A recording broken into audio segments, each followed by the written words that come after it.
titre du contrat d'objectif 2025, son Excellence, Monsieur le Premier ministre, nous avait assigné 42 activités.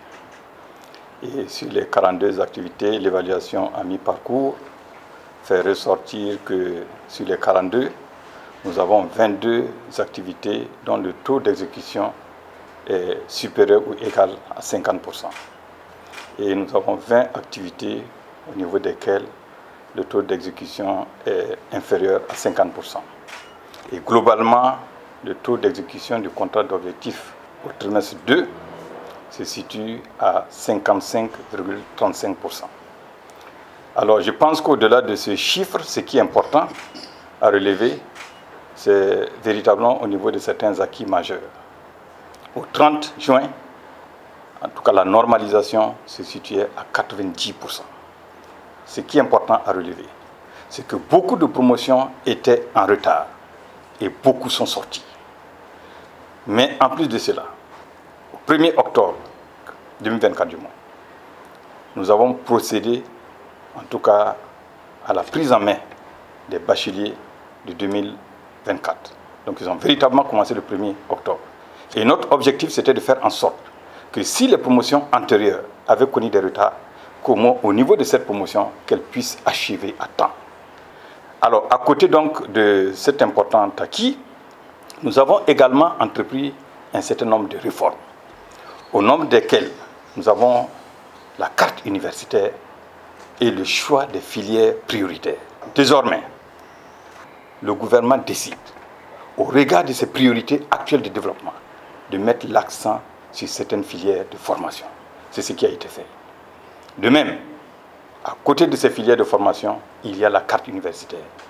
Désormais, nous avons tout fait pour qu'au niveau des régions, que ce soit les universités, que ce soit les centres universitaires, que chacune de ces ISR soit spécialisée dans des filières bien précises. Donc, ça, c'est des avancées majeures qu'il convient de souligner. En plus de cela, nous nous sommes lancés également dans la révision, je dirais, des régimes des licences et des masters. Ces régimes ont été relus. Et nous y avons intégré les modules en rapport avec l'instruction civique et patriotique. Nous voulons donner la chance à tous ces étudiants de pouvoir suivre ces enseignements et pouvoir en ressortir, comme on dirait, la tête pleine et responsable. Un acquis également important, c'est la question de l'élaboration de certains textes sur l'examen classant national, qui réorganise tout le système de formation au niveau de la médecine. Donc, dorénavant, cet ensemble sera organisé au niveau national pour donner une architecture cohérente et compréhensible donc, à toutes ces formations qu'on déroule au niveau donc, de la médecine.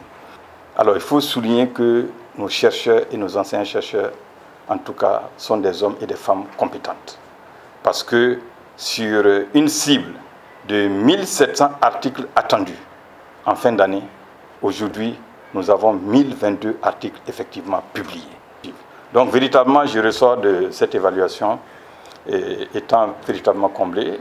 Les défis à relever, naturellement, c'est d'arriver à une normalisation complète des années académiques. Et pour cela, en tout cas, nous nous donnons une échéance d'ici la fin de l'année académique 2025-2026 à arriver à cette normalisation. Ça, c'est absolument, c'est impératif pour tout système universitaire qui se veut respectable et qui se veut donc de qualité.